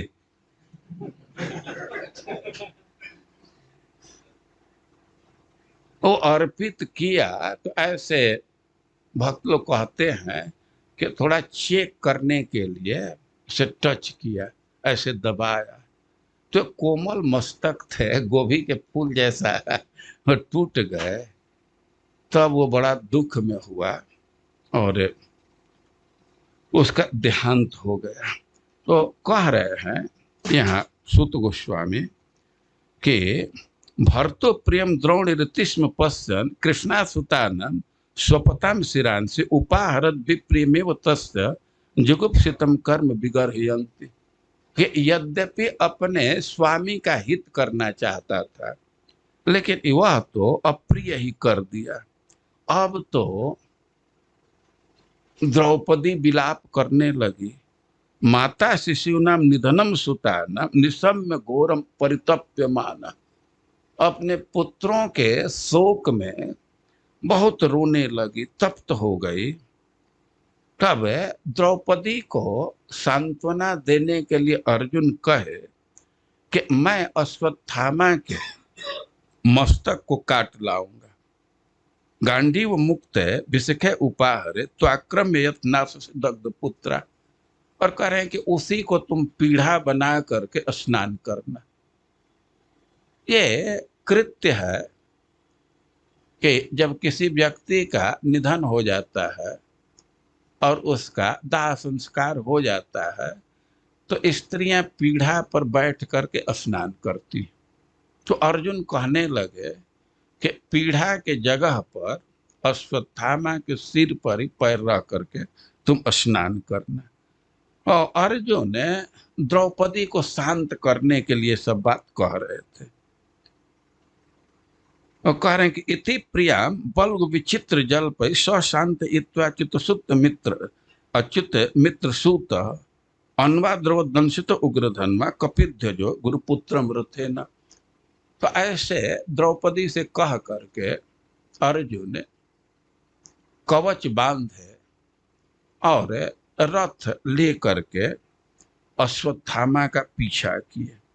अब अश्वत्थामा देखा कि अर्जुन पीछा कर रहे हैं, तो कुमार हो द्विग्न मना रथे न पराद्रवत प्राण परिस्वरूर्व्याम यावद गमम रुद्र भयात यथार्क। कि अब तो अर्जुन को देख करके वो रथ ले करके भागने लगा। जावत गमम, अब जितना जा सकता था, जितना भाग सकता था, उतना भागने लगा। वो बहुत भयभीत हो गया अर्जुन से, वो भागने लगा। एक उदाहरण दे रहे हैं कि रुद्र भयात यथार्क, जैसे शिव जी के भय से सूर्य भाग रहे थे, तो ऐसे भाग रहा था। यदा शरण मात, ये एक घटना है। एक शिव जी का भक्त था, उसका नाम था विद्युत माली, यही नाम है, ठीक से हमको इस समय याद नहीं, विद्युत माली। तो वह क्या करता था कि सूर्य के पीछे पीछे वह एक रथ लेकर के चलता था, और रथ तो इतना चमकता था कि दिन जैसा ही हो जाता था। तो अब विश्राम करने के लिए तो रात्रि अनुकूल होता है, भाई रात के समय व्यक्ति विश्राम करता है, लेकिन सूर्य तो अस्ताचल को गए तब तक विद्युत माली आ जाता था, तो लोग ठीक से सो नहीं पाते थे। वो बड़ा चमकता हुआ रथ लिया था, वो शिव जी प्रदान किए थे, शिव जी का भक्त था। तो लोग कंप्लेन किए सूर्य से कि हम लोगों को बहुत कठिनाई है, तो सूर्य उसके तरफ दौड़े, विद्युत माली के तरफ। तो सूर्य में तो इतना प्रचंड ताप है कि उनके प्रभाव से उसका रथ पिघल गया, और वह भी भयभीत हो गया, उसका रथ पिघल गया। अब शिव जी के भगत का रथ पिघल गया, तो अब शिव जी पक्ष ले लिए, और शिव जी त्रिशूल ले करके सूर्य भगवान पर ही दौड़े, और सूर्य भगवान भागते भागते भागते जा करके काशी में गिर गए। लोलार के कुंड है, हम लोग एकदम नजदीक में रहे हैं कई एक साल। हम लोग के जो छात्रावास था उसके नजदीक ही है लोलार कुंड, और भादों के शुक्ल षष्ठी को मेला लगता था। तो इसी को उदाहरण दे रहे हैं कि जैसे शिव जी के भय से सूर्य भाग रहे थे, वैसे अर्जुन के भय से अश्वत्थामा भाग रहा था। तो यदा शरण आत्मानम ऐक्षत श्रांत आत्मानम यदा अशरणम आत्मानम ऐक्षत श्रांत वाजिना। लेकिन अब भागते भागते वो देखा कि अब तो हमारी रक्षा नहीं हो पाती, अपने को निसहाय मानने लगा। भाई एक प्रश्न होगा कि रथ लेकर के भाग रहा था तो असहाय क्यों है, भागना चाहिए उसको। नहीं करके श्रांत बाजी न, घोड़े थक गए। भाई रथ में तो घोड़े थे तो दौड़ते दौड़ते थक जाएंगे ना। अब घोड़े थक गए तो अपने को असहाय मानने लगा। तो अस्त्रम ब्रह्म शिरो में ने आत्मत्राणम द्विजात्मज। सूत गोस्वामी कह रहे हैं कि द्विजात्मज, अरे कितना, वो तो ब्राह्मण का पुत्र है। अब क्षत्रिय जैसा तो सहनशीलता नहीं है, या अमर्ष नहीं है। तो अब देखा कि अब हमारी कैसे रक्षा हुई, तो अब ब्रह्मास्त्र को ही अपना रक्षक समझा, और अथो प्रस्पृशल्लम संदधे तत्समाहित, आचमन किया और ब्रह्मास्त्र चला दिया। कह रहे हैं कि अजानन उपसंहारम प्राण कृच उपस्थित, यद्यपि ब्रह्मास्त्र को लौटाना नहीं जानता था, लेकिन अब प्राण पर संकट आ गया तो ब्रह्मास्त्र को चला दिया। अब ततः प्रादुष्कृतम तेज प्रचंडम सर्वतो दृशम। अब तो ब्रह्मास्त्र छोड़ दिया तो सब जगह प्रचंड ताप प्रकाश फैल गया। प्राणापद्मभिप्रेक्ष विष्णुम जिष्णुरुवाच। अब तो अर्जुन देखे कि हमारे प्राण पर संकट आ गया, अर्जुन पर भी ब्रह्मास्त्र चलाया था, तो अर्जुन भगवान से कहने लगे कि कृष्ण कृष्ण महाभाव भक्ता नाम अभयंकर, हे कृष्ण हे कृष्ण, आप तो भक्तों को अभय दान देने वाले हैं, तो मैं को दह्यमाना नाम अपवर्गों से संस्कृत, जो इस जन्म मृत्यु में जल रहा है, तो रक्षक तो आप हैं, आप सबके रक्षक हैं, किसी भी कठिनाई से रक्षा करने वाले हैं, और इस समय तो विशेष करके आप रक्षा कर रहे हैं। हमको नहीं पता चल रहा है कि ये कैसा तेज है। किमिदम स्वीकृतो वेति देव देव न वेद्म्यहम् सर्वतो मुखमायाति तेज परम दारुण। नहीं कि हमको इतना अनुभव तो है कि परम प्रचंड तेज है, लेकिन कहाँ से आ रहा है कैसा हमको कुछ पता नहीं है। भगवान कहे कि तुम नहीं जानते, हम जानते हैं कि ये ब्रह्मास्त्र है, और नैवासो वेद संहारम प्राणवाद उपस्थित न हस्यान्यतमम किंचित अस्त्रम प्रत्योकर्षण। भगवान समझाने लगे कि ब्रह्मास्त्र है और इसका प्रतिकार किसी दूसरे शस्त्र से नहीं किया जा सकता, केवल ब्रह्मास्त्र से किया जाता है। तुम तो इसको लौटाना भी जानते हो, तो ब्रह्मास्त्र से ब्रह्मास्त्र का प्रतिकार करो। तो अर्जुन वे चित्त को समाहित किए, आचमन किया और ब्रह्मास्त्र चला दिए। अब दो ब्रह्मास्त्र जब आकाश में फैला, तब तो सब लोग यही समझने लगे कि अब तो प्रलय का समय आ गया। तो ब्रह्मास्त्र तो लौटा दिए, लेकिन उसके तरफ दौड़े और उसको पकड़ करके बांध करके और अपने शिविर में ला रहे थे। अब शिविर में ला रहे थे, अब द्रौपदी देखी कि पशु के समान बांध करके ला रहे हैं, तो द्रौपदी वाम स्वभाव, सुंदर स्वभाव की है, वो कहने लगे मुच्यता मुच्यता, अरे इसको छोड़ दीजिए छोड़ दीजिए, ये तो ब्राह्मण का पुत्र है, हम लोगों के गुरु का पुत्र है, तो इसको आप छोड़ दीजिए, इसका वध मत कीजिए। तो द्रौपदी ऐसे कहने लगी, भीम कहने लगे कि इसका वध जरूर करना चाहिए। महाराज युधिष्ठिर भी वध नहीं चाहते, भगवान भी भीम के बात का अनुमोदन करने लगे। तो भगवान के बात को समझ गए अर्जुन और उसको छोड़ दिए, उसका अपमान करके छोड़ दिए। लेकिन अपमान करके छोड़ तो दिए, लेकिन वो निर्णय कर लिया कि अपांडव मिदम कर तुम, वह निश्चय कर लिया कि पांडव शून्य करना। तो यद्यपि बहुत भारी उसका अपमान हुआ था, लेकिन फिर भी वो उत्तरा के गर्भ पर ब्रह्मास्त्र चला दिया, और इसके साथ ही पांडवों पर भी ब्रह्मास्त्र चला दिया। तो भगवान सुदर्शन चक्र से पांडवों पर जो ब्रह्मास्त्र था उसको उपशमित कर दिया।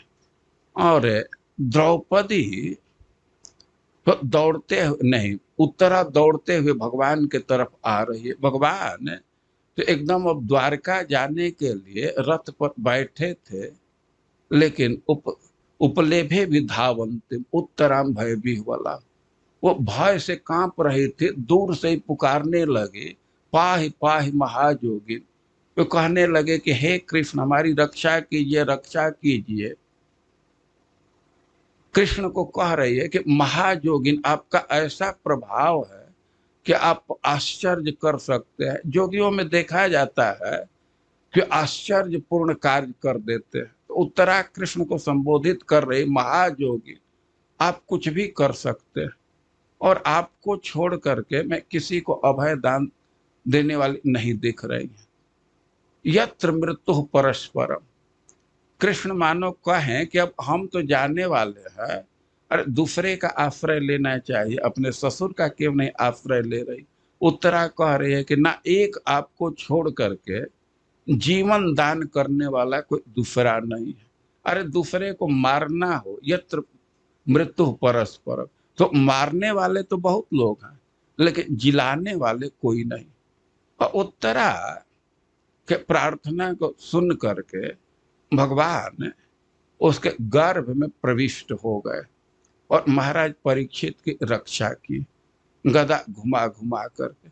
महाराज परीक्षित इस बात को खुद स्वीकार किए, विप्लुष्ट मिदम शरीर, लेकिन हमारा शरीर तो ब्रह्मास्त्र से जल चुका था, लेकिन आप हमारी रक्षा की। तो भगवान ने उत्तरा के गर्भ में प्रवेश करके महाराज परीक्षित की रक्षा की है। तो ये जो प्रश्न है तो उनका जन्म बहुत आश्चर्यपूर्ण है। तो जन्म की बात कही, कितना आश्चर्यपूर्ण है कि गर्भ में ही भगवान का दर्शन हुआ। और जैसे जन्म आश्चर्यपूर्ण है तो वैसे ही महाराज परीक्षित का निधन भी आश्चर्यपूर्ण है और बीच का जो उनका जीवन है वह भी आश्चर्यपूर्ण, इस अर्थ में कि एक एक से पराक्रम किए, काल को रोक करके रहे।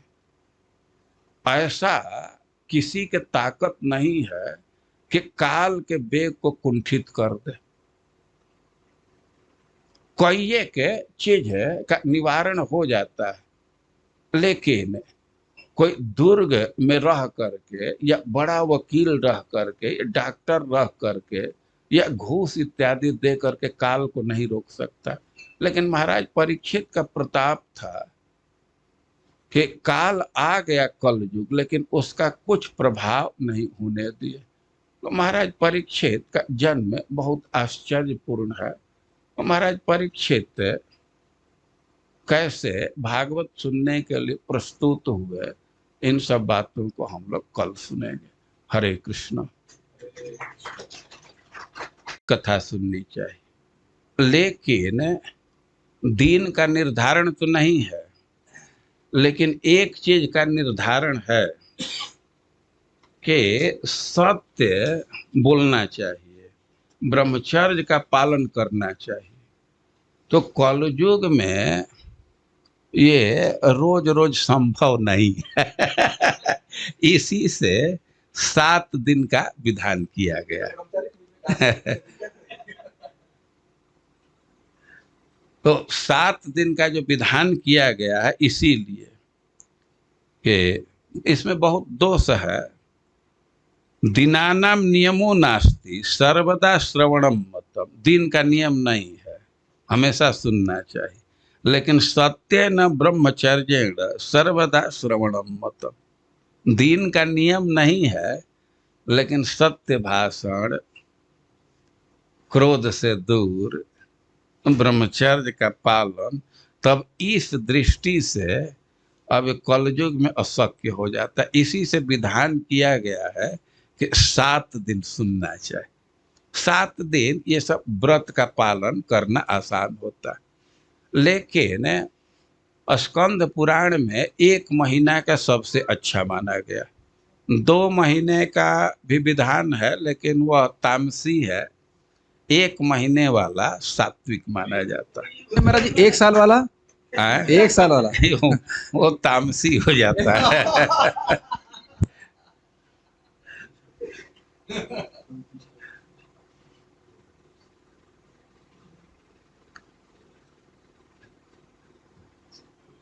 ठीक है, कल से किसी एक एक कथा को लिया जाएगा, थोड़ा क्रम पहुंचा करके एक एक कथा को थोड़ा विस्तार से लेकर के चलेंगे इसको। और उधर से कुछ पहचान लोग हैं ना, थोड़ा इधर डाल तो ये जब आएगा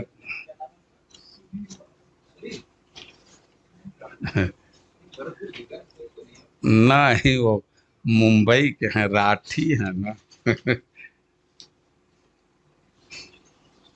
हरे कृष्णा कृष्णा कृष्णा हरे हरे, हरे राम राम राम।